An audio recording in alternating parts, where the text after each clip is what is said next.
사마리아 여자 한 사람이 물을 기르러 왔음에 예수께서 물을 좀 달라 하시니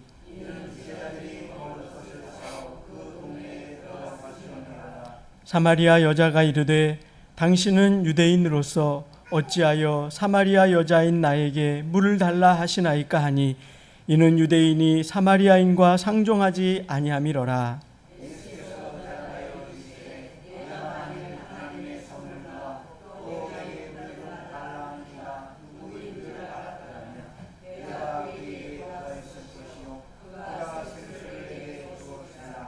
여자가 이르되 주여 물 기를 그릇도 없고 이 물은 깊은데 어디서 당신이 그 생수를 얻겠사옵나이까.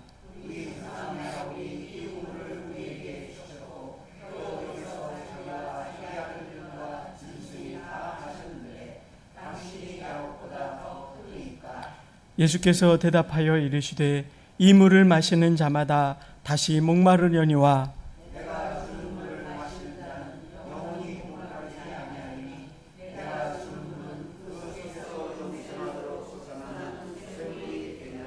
여자가 이르되 주여 그런 물을 내게 주사 목마르지도 않고 또 여기 물 기르러 오지도 않게 하옵소서.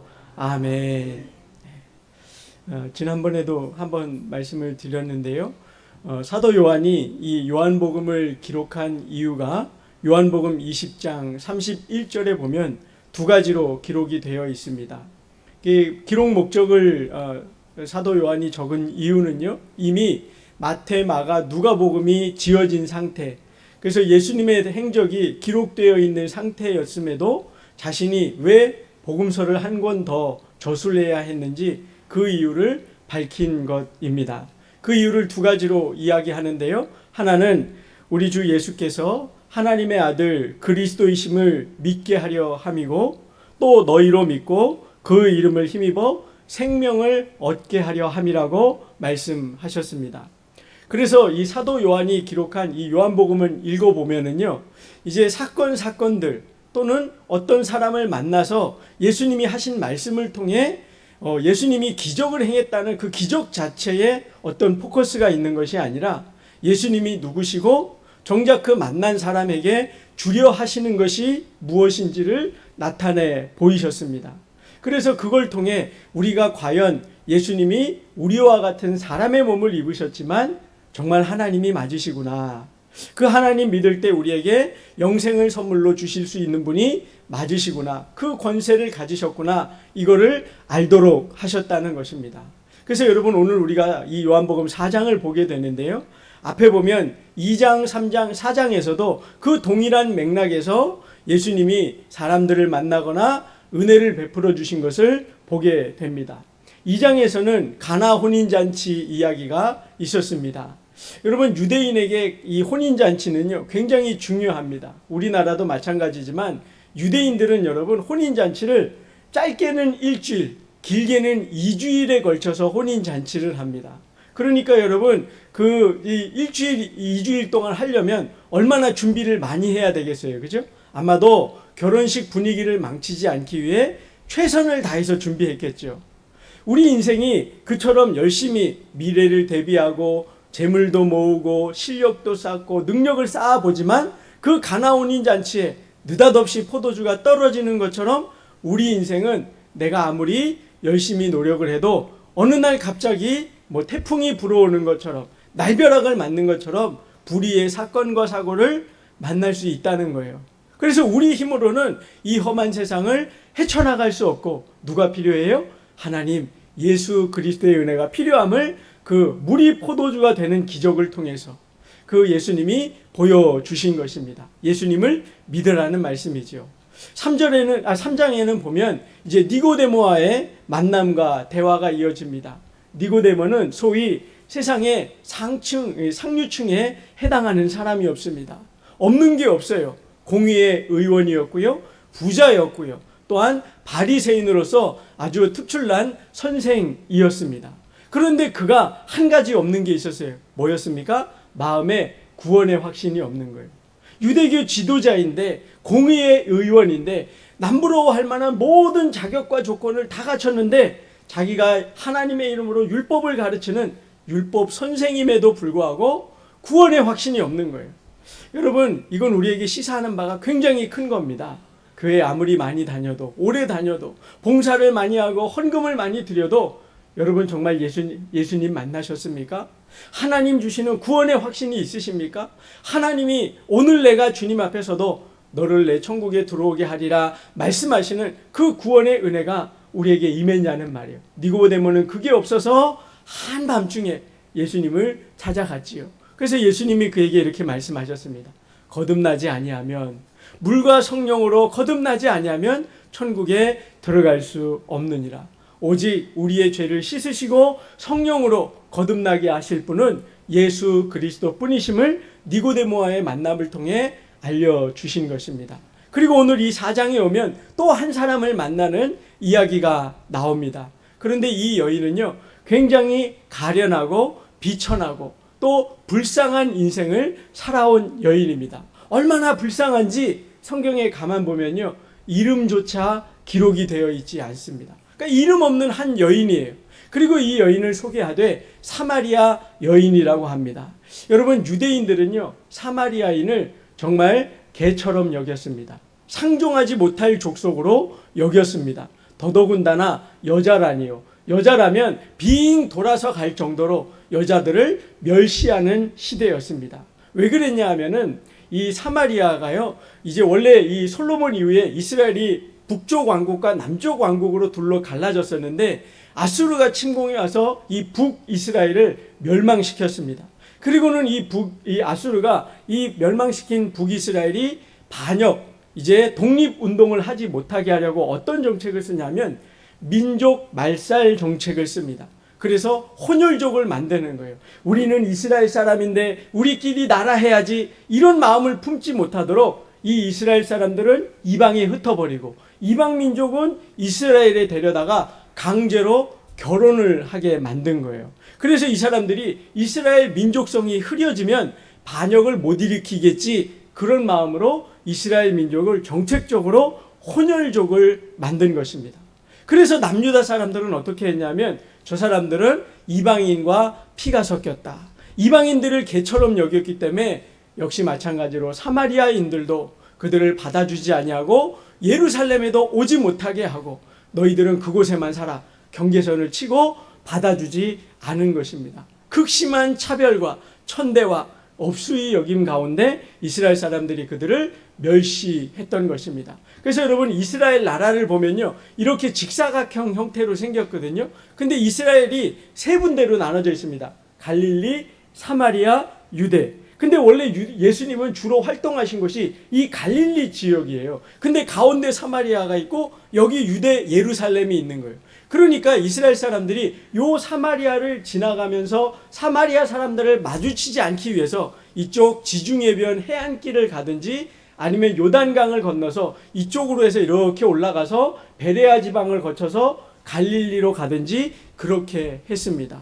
원래는 그냥 올라가면 3일이면 갈 길인데요, 일부러 이렇게 돌아가면 일주일이 걸립니다. 2배가 더 걸리는 거지요. 그러니까 가는 동안에 여러분 밥도 먹어야 되고 숙소도 정해야 되고 하니 비용도 더 들겠죠.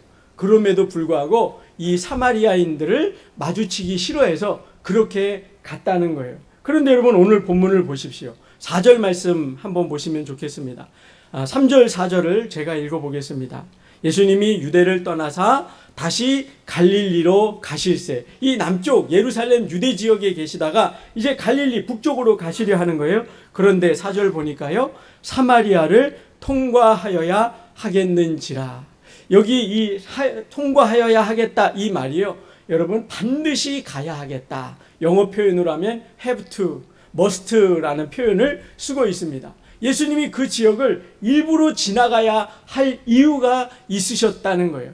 그 이유가 뭐였는가? 이 4장 본문을 쭉 읽어보면 예수님이 이 사마리아를 거쳐가시면서 한 일이 한 가지밖에 없거든요. 그러니까 그 이유 때문에 예수님이 사마리아를 가셨겠죠. 그게 무슨 일이었습니까? 오늘 본문에 나오는 이 사마리아 여인을 만나러 가신 것이었습니다. 근데 여러분, 이 사마리아 여인은 그 신분적인 이유로서 사마리아인이고 여인이고 그런 이유뿐만 아니라 사람들의 멸시와 따돌림 당하는 이유가 한 가지 더 있었습니다. 그게 뭐냐 하면 뒤에 보면 오늘 우리가 읽진 않았지만 18절을 보시면 이 여인에게는 남편이 5이 있었고요. 또 지금도 다른 남자, 그러니까 6번 결혼을 한 거예요. 그래서 6번째 남자와 살고 있는데 그것이 다른 사람들에게 수치가 되고 손가락질 받을 일이 되었기 때문에 이 여인은 왕따의 생활을 하고 있었다는 것입니다. 근데 여러분 사실 이 여인이 6번이나 결혼한 이 이야기는요, 논쟁의 시비가 있습니다. 이제 대부분은 이 여인을 음란한 여인이었다, 그래서 이렇게 남편을 6이나 갈아치웠다, 그렇게 얘기하는데 또 다른 해석도 있습니다. 여러분 한번 생각해 보세요. 이 당시에는 굉장히 가부장적인 사회입니다. 남자가 이렇게 주도권을 가지고요, 여자는 이렇게 사람이 몇 명 모였나 할 때 그 수에도 쉬지도 않는 그런 시대였단 말이에요. 근데 여러분, 여자가 주도권을 가지고 남자를 골라가면서 결혼할 수 있었을까? 여기에 물음표가 달리는 것입니다.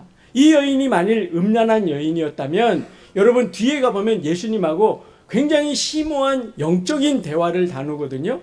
우리 조상들은 이곳 그리심산에서 예배드렸는데 당신네 유대인들은 예루살렘에서 예배를 드려야 하나님이 받으신다고 하더이다. 그 말이 맞습니까? 여러분, 이거는 하나님에 대하여, 율법에 대하여 알지 못하면 할 수 없는 질문입니다. 만일 육신의 정욕에 사로잡혀서 평생 육신의 쾌락을 쫓던 여인이라면 이와 같은 영적인 질문하는 것이 쉬웠을까요? 아마 그렇지 않을 겁니다. 그래서 또 한편의 해석은 뭐가 있냐면요, 이 여인이, 여러분 우리가 지난번에 룻기를 공부한 적 있죠? 그 룻기를 볼 때 룻에게 그 수원법이라고, 이렇게 먼저 있던 아들을 낳지 못하고 죽으면 그 동생이 이제 그 형수와 결혼해서 아이를 낳게 하는 그 계대 결혼법이라는 게 있잖아요. 그죠? 그래서 이 여인의 처지를 거기에 빗대서 해석하는 견해도 있습니다. 그런데 어찌됐든 이 양쪽이 어느 쪽인지 성경에 답은 기록되어 있지 않아요. 근데 여러분 두 가지 다 이 여인의 편에서 한번 생각해 보면 얼마나 비천하고 괴로운 일입니까? 평생 자기의 기쁨을 위해서 다른 남자를 갈아가면서 결혼을 해봤지만 지금 사는 남편도 내 남편이라고 말할 수 없는 그런 괴로움이 있어요. 또 이쪽이라고 해도 결혼만 하면 남편이 죽는 거예요. 자식도 없어요. 그래서 그 동생하고 또 결혼하고 또 결혼했는데 또 아들이 없이 죽어서 또 결혼해야 되고 또 결혼해야 되고, 여러분 이쪽으로 해석을 한다 하여도 이 여인이 얼마나 정말로 비참한 기구한 운명을 살고 있느냐는 말이에요. 그런데 여러분, 이 여인에게 제가 좀 전에 말씀드렸듯이 이 여인이 하나님을 참되게 예배하고자 하는 그 영적인 갈망이 있었다는 거예요. 아까도 말씀드렸지만 이 여인은 예수님이 선지자 중에 하나인 줄 알게 되자 예수님 앞에 느닷없이 질문을 던졌어요. 처음에는 물을 달라, 물 가지고 얘기하다가 두 번째는 갑자기 물하고 전혀 상관없는 남편 얘기를 하거든요. 남편 얘기하다가 예수님이 이 여인이 6번째 남편과 살고 있는 걸 알게 되자 이 예수님한테 당신이 선지자 같은데 이 예배를 우리가 여기에서 드려서 하나님이 우리에게 은혜 주시지 않고 또 내가 기도하는 것도 응답받지 못하고 내가 이렇게 기구하고 비참하고 괴로운 인생을 사는 겁니까? 그렇게 영적인 질문을 던졌다는 거예요. 그러니까 이 여인은 어떤 여인인 겁니까? 하나님의 은혜를 기다리고 있는 자였다는 거예요. 그래서 예수님이 아까 우리가 4절에 본 것처럼 유대 땅을 지나서 갈릴리를 가셔야 하는데 이 하나님의 은혜에 대하여 목마름을 가진 이 여인을 지나칠 수 없어서 찾아가셨다는 거예요. 여러분, 하나님이 어떤 분이십니까? 오늘도 하나님 은혜에 목말라 하는 성도, 하나님의 은혜를 간절히 사모하고 그 은혜로만 내가 삽니다 고백하는 자를 하나님이 결코 외면치 않으신다는 거예요. 여러분, 그러기 때문에 오늘도 우리가 주님 앞에 나온 것 아니냔 말입니다. 누가복음 19장에 보면은요, 예수님이 일부러 여리고를 지나며 삭개오를 만나신 이야기가 등장합니다. 여러분, 그 19장이 어떤 본문이냐면요, 19장 후반에 가면 예수님이 이제 예루살렘의 십자가에 못 박히기 위해 예루살렘을 향해서 가시는 여정이 기록되어 있습니다. 바로 그 앞에 예수님이 십자가를 향해서 내가 저기에 가면 십자가를 져야 하는 걸 주님이 정확히 아신단 말이에요. 그럼에도 불구하고 여리고를 일부러 찾아 가셨습니다. 왜 가셨지요? 삭개오를 만나러 가신 거예요. 삭개오는 세리장으로서 부자였습니다. 권세도 있고 지위도 있고 재물도 있는 사람이었어요. 그런데 예수님이 오신다는 소문을 듣고는 그가 예수님을 꼭 만나기 위해서 뽕나무 위에 올라가야 할 정도로 예수님을 갈망하고 기다렸단 말이에요. 여러분 한번 생각해 보세요. 여러분이 그런 일이 있으면 안 되겠지만 만일 열흘 후, 한 달 후에 죽어야 할 운명이라고 생각해 보세요.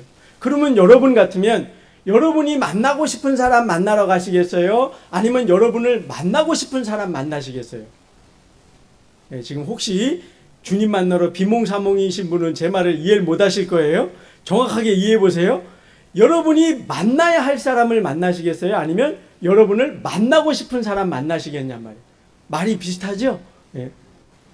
근데 여러분 굉장히 다른 겁니다. 예수님이 십자가를 앞에 놓고 계셨단 말이에요. 그런데 그 영혼에 갈망이 있고 예수님을 꼭 한번 만나고 싶다. 내가 재물도 얻었고 지위도 얻고 명예도 얻었지만 내 영혼의 갈증을 해결하지 못하는, 구원의 문제를 해결하지 못하는 그 예수님이 오신다는데 그 예수님 꼭 한번 만나야지. 뽕나무 위에 올라가서라도 그 체면불구하고 기다리는 그 삭개오. 그래서 예수님이 그 삭개오를 만난 다음에 어떻게 하셨죠? 내가 오늘 내 집에 유하여야 하겠다. 영어로 보면 stay라고 되어 있습니다. 내 집에 머물러 있겠다. 너와 함께 거하겠다. 그렇게 말씀하시는 거예요. 예수님은 십자가를 지러 가는 그 발걸음이셨지만 예수님을 만나기를 소원하는 그 영혼을 멸시하거나 물리치지 않으셨다는 거예요. 한 명도 예외 없이 외면치 않으셨다는 겁니다. 여러분, 저와 여러분도 이 예수님을 알기에 오늘 주님 앞에 나와 예배를 드리는 것입니다. 여러분, 과거가 어땠는지는 중요하지 않아요. 여러분 혹시 차별 받아보신 적이 있는지 모르겠어요. 저는 여러분 차별을 당한 게 꽤 여러 번 있습니다. 한 번은요, 여러분, 제가 그 잠실에 있는 교회에서 이렇게 부교육자로 생활할 때인데 그 중에 한 분이 굉장히 부자인 분이 계셨어요. 그래서 이분이 환갑이 됐는데, 그래서 환갑 이렇게 생일 잔치를 한다고 자녀들이 호텔에서 이 환갑 잔치를 하는 거예요. 그것도 굉장히 좋은 호텔이었습니다. 그래서 저 난생 처음 그때 가보고 아직도 못 가본 그런 호텔이에요. 예? 그래서 거기를 가는데 교회에서 가니까 제가 이제 부교육자로서 봉고차 운전하고 갔거든요. 근데 그 좋은 호텔에 가면 여러분 이렇게 문 열어주고 이렇게 딱 안내하는 그 벨보이라고 있죠. 그분이 저기 딱 서 있는 거예요. 그러면서 차가 이렇게 호텔 이렇게 로비 향하는 거기 이렇게 사례대로 가는데 승용차가 오니까 문 탁 열어주고 촥 이렇게 하는 거예요. 그래서 야, 우리 차도 이것도 우리 교회 차도 딱 그렇게 해줄라나? 그랬더니요, 어떻게 교회 차가 봉고차로 이렇게 쓱 가는데요. 교회 차는 쓱 갔더니요, 그 사람이 인사도 안 하고 문도 안 열어주고요. 빨리 저리 가라는 거예요. 빨리 차 빼라는 거예요. 빨리. 봉고차가 어디 우리 호텔에 왔냐고 빨리 빼라는 거예요. 그래갖고 제가 열어갖고 아니 우리 오늘 여기 예약해갖고 우리 여기 환갑잔치소 왔다고. 그랬더니 그분이 아저씨 빨리 차 빼요. 아저씨 빨리 차 빼요. 저한테 그러는 거예요. 제가 그래서 아저씨가 뭐냐고, 내가 이래봬도 목사라고. 예? 아니, 속으로 생각했다고요. 예? 겉으로는 안 하고 속으로만. 제가 얼마나 화가 확 나는지 앞에 승용차들 가는데 문 딱 열어주고 쫙 이렇게 하더니 저보고는 빨리 빼라고. 아저씨 빨리 차 빼요. 아저씨 빨리 차 빼요. 얼마나 화가 나는지. 여러분 세상이 그러잖아요. 예? 차 못 타냐고, 집 어디 사냐고, 예? 대학교 어디 나왔냐고, 당신 돈 있냐고, 그거 갖고 차별하잖아요. 만나주지 않으려 하잖아요. 제가 한 번은 여러분, 여러분 재밌어 하니까 하나만 더 얘기해 볼게요. 이거는 재밌는 얘기는 아니고 정말 마음 아픈 얘기입니다. 제가 우리 교회 오기 전에 예전에 이제 참 이렇게 어떤 교회에 담임 목사 청빙이 있어갖고 지원을 했어요. 그랬더니 이제 제가 거기 이제 나중에 얘기를 들어보니까 뭐 서류 이렇게 목회 계획서나 이제 뭐 이런 것들, 그리고 또 이제 제가 설교한 영상 보내고 이런 거, 그거는 제가 상위권이었답니다. 그런데 제가 떨어졌어요. 최종 면접에도 못 따고, 아니 굉장히 갑론을박하면서 이게 논란이 많았답니다. 그 교회가 꽤 이렇게 규모가 있는 교회였거든요. 이분이 이렇게 목회도 성실하게 해오고 목회관도 좋고 또 이렇게 설교도 어느 정도 되니 우리 교회 합시다. 안 됩니다. 근데 이 안 된다는 쪽이 뭐였냐? 이유가 제가 나중에 알았는데요. 이분이 목사님도 그렇고 사모님도 그렇고 불신 가정에서 자랐다는 거예요.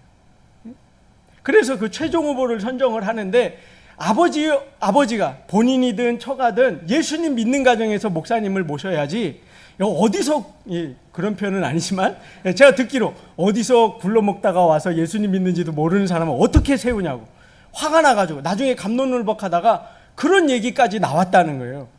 여러분, 제가 어디서 굴러먹다 왔는지로 보이세요? 참 그 말 들을 때 제가 얼마나 마음이 속이 상했는지 모릅니다.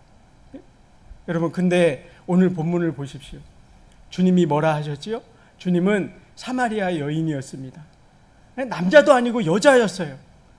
개처럼 취급했단 말이에요. 그리고 이 여인은 이름도 없어요. 그리고 사람들로부터, 동네 사람들로부터도 음란한 여인이었던 그 기구한 운명으로서 결혼만 하면 남편이 죽는 그런 불행한 삶을 살던 여인이든 사람들이 저 여자하고 가까이 하면 안 되겠다. 그래갖고 여기 보면 6절에 그렇게 되어 있잖아요. 때가 6시쯤, 오늘날로 치면 때학볕이 가장 강렬한 한낮 12시에 남들은 다 선선할 때 물을 뜨러 가는데 이 여인은 그 사람들하고 마주치기 싫어갖고 은밀하게 속삭이면서 손가락질하는 거, 그걸 피하고자 우물에 갔단 말이에요. 사람들하고도 상종하지 못할 그런 운명의 여인이었단 말이에요. 그런데 여러분, 예수님 어떻게 하시죠? 아까 4절 우리가 봤죠. 그 여인을 만나러 사마리아를 통과하여야 하겠는지라. 여러분, 우리가 주일 맞아서요, 하나님 앞에 예배하러 올 때 이 마음을 여러분 꼭 품으셔야 합니다. 여러분, 주일날 올 때 아이고, 오늘도 목사님하고 눈도장 안 찍으면 어디 가다가 혹시라도 내가 길 가다 넘어져도 코가 깨지면 어떡하지? 그런 거 아니에요. 그죠? 저 만나러 오시는 거 아니죠? 하나님 만나러 오는 거예요. 하나님 앞에 예배 드리러 오는 거예요. 왜요? 우리 하나님 만나면 하나님 주시는 영생의 선물이 있기 때문이에요. 오늘 본문에 주님이 10절에 보면 이렇게 말씀하세요. 여자가 9절에서 아니 당신 유대인인데 어떻게 나를 만나서 말을 것입니까? 그랬더니 예수님이 10절에 이렇게 얘기하세요. 예수께서 대답하여 이르시되 내가 만일 하나님의 선물과 또 내게 물 좀 달라 하는 이가 누구인 줄 알았더라면 내가 그에게 구하는 것을 그가 생수를 내게 주었으리라.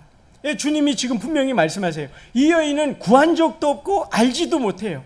그런데 예수님은 왜 오셨다 그러죠? 하나님의 선물 주러 오셨다는 거예요. 영원토록 솟아나는 그 생수를 주러 오셨다는 거예요. 네가 알지 못하는 그 서프라이즈, 놀라운 선물을 예비해서 너한테 주러 오셨다는 거예요. 여러분, 이게 주일이고 예배인 것입니다. 우리가 이 은혜를 받으러 나오는 거예요. 우리는 그냥 내 상편이 힘들어서 하나님이 나를 좀 봐주시면 좋겠다, 혹은 내 기도가 좀 응답되면 좋겠다, 그런 마음으로 나오셨는지 모르겠어요. 그러나 우리 하나님은요, 내가 생각하는 것 그 이상의 것, 하나님 편에서 좋은 것을 항상 우리에게 주려 하신다는 걸 여러분 잊지 마시기를 바랍니다. 여러분, 그 14절 한 번 더 또 봐보세요. 여인이 이 말이 무슨 말인지 못 알아먹어요. 그랬더니 예수님이 다시 한번 이렇게 얘기하십니다. 14절 우리 같이 한번 읽어볼까요? 시작.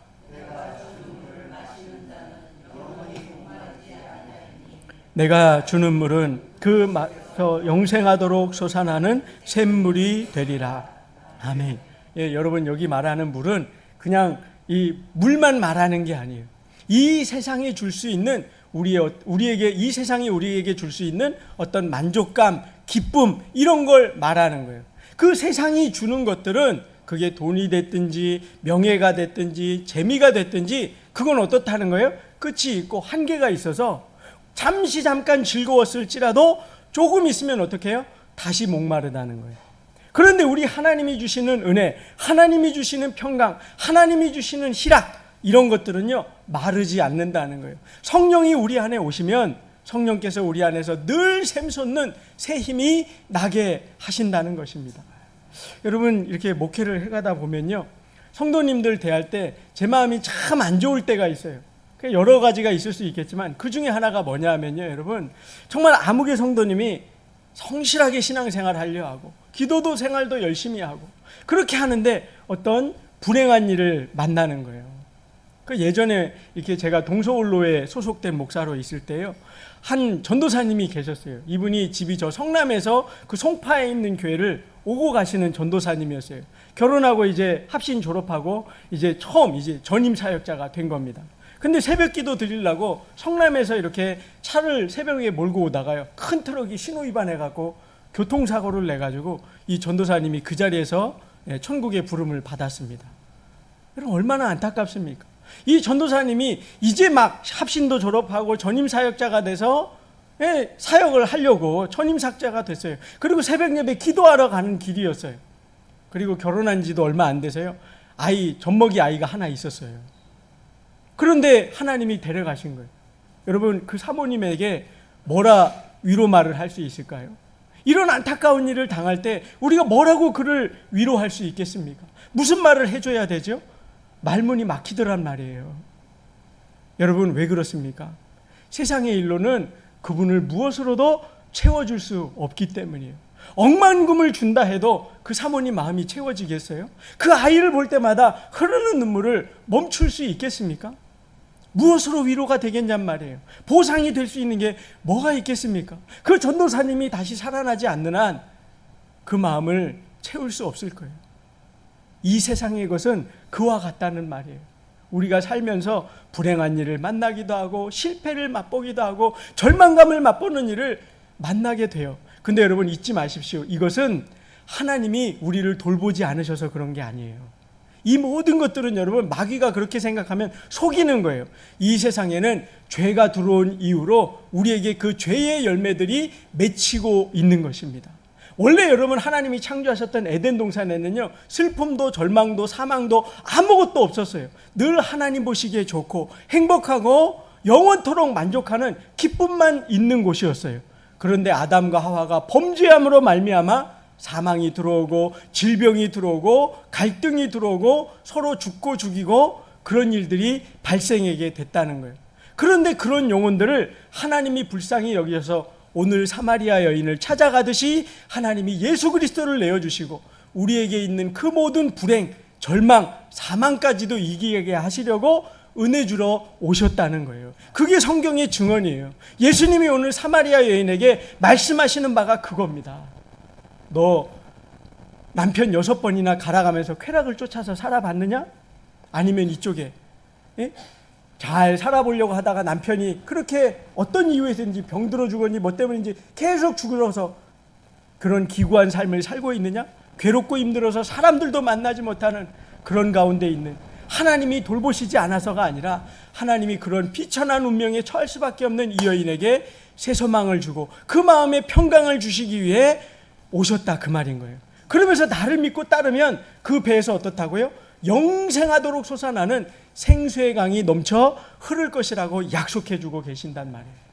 여러분, 이 이후에 이 여인이 얼마나 놀랍게 변화되는지 아십니까? 아까 말씀드렸죠. 다른 사람 아무도 만나고 싶지 않아서 낮 12시 제일 더울 때, 그때 우물에 물 기르러 왔단 말이에요. 그런데 이 예수님이 예수 그리스도 메시아이심을 알아보자 동네 사람들을 찾아갑니다.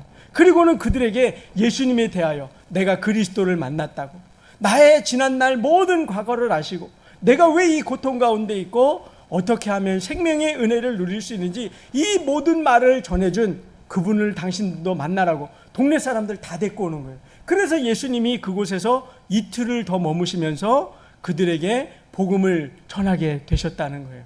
여러분, 이 은혜가 저와 여러분에게 있기를 바랍니다. 예수님 정말 만나면요, 우리가 세상이 주지 못하는, 세상이 주는 건 우리를 결코 채울 수 없어요. 그 채우지 못하는 그 은혜가 우리 안에서부터, 내가 노력하지 않았지만, 내가 심지 않았지만 거두게 하시는 은혜가 여러분 가운데 임하게 된다는 거예요. 가만 보면요, 절망적인 상황인데 그 가운데도 하나님 은혜 주시겠죠. 이런 말이 우리 입에서 나오게 한단 말이에요. 제가 예전에 섬기던 교회에 한 젊은 집사님이 있었어요. 이분이 참 이렇게 교회는 주일만 오시는 거예요. 근데 주일날 올 때만큼은 하여튼간 열심히 섬깁니다. 성가대도 하고 교사도 하고 그런 분이에요. 근데 이분한테 꿈이 하나 있었어요. 이분이 그 당시에 벌써 한 15년 전쯤 되는데요. 그 당시에 자기 꿈이 뭐냐, 저한테 맨날 기도해 달라는 게 하나님 앞에 11조를 1,000만 원 하는 게 자기 꿈이래요. 네? 여러분, 1,000만 원이면 요즘도 큰 돈이죠. 네? 근데 그 당시에 자기는 1,000만 원 11조 하는 게 꿈이래요. 그래서 제가 집사님, 그런 건 하나님 앞에 꿈과 비전이 될 수 없는 겁니다. 하나님 은혜 주시면 하되 그런 건 하나님이 원하시는 꿈과 비전이 아닙니다. 그래도 아니래요. 자기는 꼭 그거 할 거래요. 근데 그러다가 그분이 사기를 크게 당했습니다. 돈을 벌기는커녕 엄청난 사기를 당한 거예요. 어떤 분이 자기를 꼬셨는데요. 여러분도 절대 이런 일 당하지 마세요. 요새도 보이스피싱 많은데 가전제품이 있죠. 냉장고, 세탁기, TV 이런 거를 자기한테 본사에서 이렇게 나오는 물건이 있다는 거예요. 삼성, LG에서. 그걸 자기가 40% 할인된 가격에 띄워오는데 집사님한테 10%만 먹고 30% 남길 수 있도록 준다 그랬다는 거예요. 그래서 그 말을 처음엔 반신반의했는데 2달 동안요, 진짜 100만 원짜리를 60만 원에 주더래요. 그래서 아는 분들한테 자기가 80만 원에만 팔아도 돈을 버는 거예요. 그러면서 눈이 번쩍 띈 거예요. 야, 이렇게 하면 금방 11조 1천만 원 하겠다. 그래갖고 말도 안 하고 아무한테 얘기도 안 하고요. 그렇게 열심히 하면서 그분한테 가전제품 달라고 점점 돈을 더 주는 거예요. 처음에 50만 원 주다가 500만 원 주다가 나중에는 억 단위로 돈을 줬다는 거예요. 집도 이렇게 그 당시엔 여러분 집을 잠보 답해갖고 대출을 받아서 줄 수 있잖아요. 그렇게까지 해갖고 돈을 맡겼는데 결국 어떻게 됐을까요? 사기였던 거예요. 사기였던 거예요. 참 여러분 기가 막히죠. 우리가 이렇게 여러분 세상은요, 우리를 속이려 하고 우리를 넘어뜨리려 하고 이렇게 우리를 절망 가운데 빠뜨리는 게 얼마나 많은지 몰라요. 세상을 바라보고 살아가면 그런 헛된 꿈을 쫓다가 망하게 된단 말이에요. 주님이 우리에게 오늘 말씀하시는 게 무엇입니까? 예수 그리스도를 만나야 한다는 거예요. 예수님이 어떤 분이시고 그분이 우리에게 주시는 영생하는 생물을 먹지 못하면 우리가 잠시 잠깐 잘 되는 것 같다가도 그 끝이 어떤 절망과 비참한 일을 만날지 모른다는 거예요. 우리 힘으로 살 수 없음을 말하고 있는 것입니다. 사랑하는 성도 여러분, 여러분은 어떤 꿈을 갖고 계세요? 여러분 어떤 삶을 살기를 원하세요? 예수님을 알고 예수님을 믿고 예수님을 구주와 주인으로 따르는 삶만이 진정 우리에게 만족과 영생토록 마르지 아니하는 기쁨과 평안을 주는 것임을 여러분 꼭 명심하시기 바랍니다. 그래서 여러분 명절이 됐든지 무슨 일이 있든지 하나님 찾는 게 복이에요. 하나님의 전이 만민이 기도하는 집이요, 하나님 만나는 곳이요, 하나님의 은혜를 누리는 곳임을 여러분 꼭 잊지 마시기를 바랍니다. 이 사마리아 여인과 같은 복이 저와 여러분에게 충만히 있으시기를 주의 이름으로 축원합니다. 함께 기도하겠습니다. 거룩하신 하나님, 참으로 저희를 사랑하시되 그리스도 예수님을 아끼지 아니하시고 내어주실 정도로 우리를 사랑하신 그 은혜를 감사를 드립니다. 세상은 우리를 차별하고 우리의 소유와 우리의 지위 때문에 우리를 멸시할 때도 있지만 우리 하나님은 있는 모습 그대로 그 비천한 사마리아인까지도 받아주셨던 그 크고 넓으신 사랑으로 우리를 오늘도 만나주시고 품어주시니 감사드립니다. 하나님, 우리가 세상이 주는 그 안정과 평안을 찾음이 아니라 주님이 주시는 영원토록 마니지 아니하는 그 생수의 강을 누리기를 소원합니다. 성령이여 오시옵소서. 우리 안에 충만히 임하시옵고 우리에게 그 생수의 강을 맛보게 하여 주시옵소서. 우리 성도들이 그것을 누림으로 이 세상 사는 동안 어려운 일을 만날지라도 주 예수 그리스도의 이름으로 능히 승리하고 이겨내고 하나님 주시는 은혜를 바라며 살아갈 수 있도록 믿음 더하여 주시옵소서. 감사드리며 예수님 이름으로 기도드리옵나이다. 아멘. 우리 다 같이 일어서서 찬송가 438장 찬양 드리겠습니다.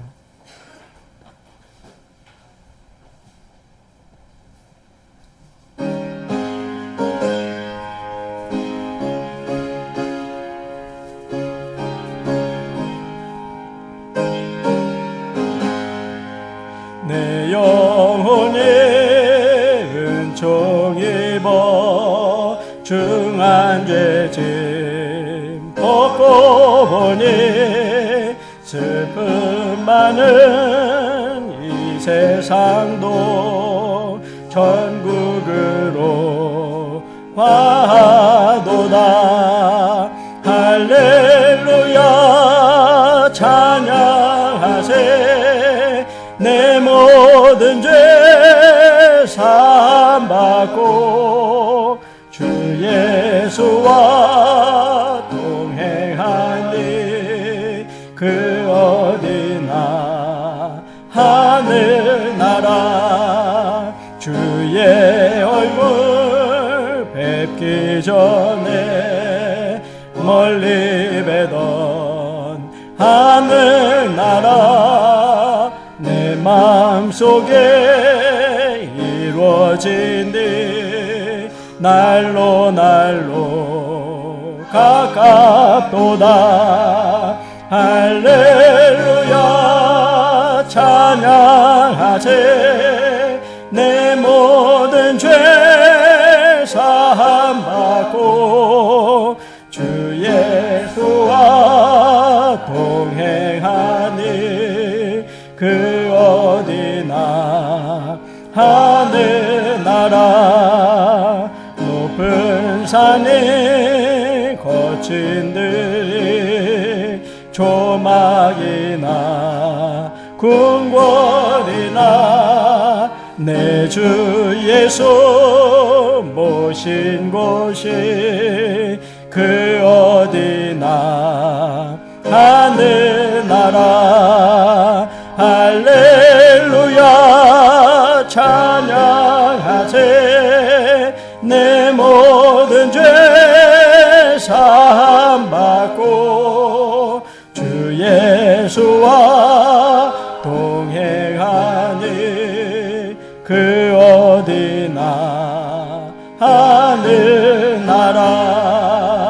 하늘나라. 아멘.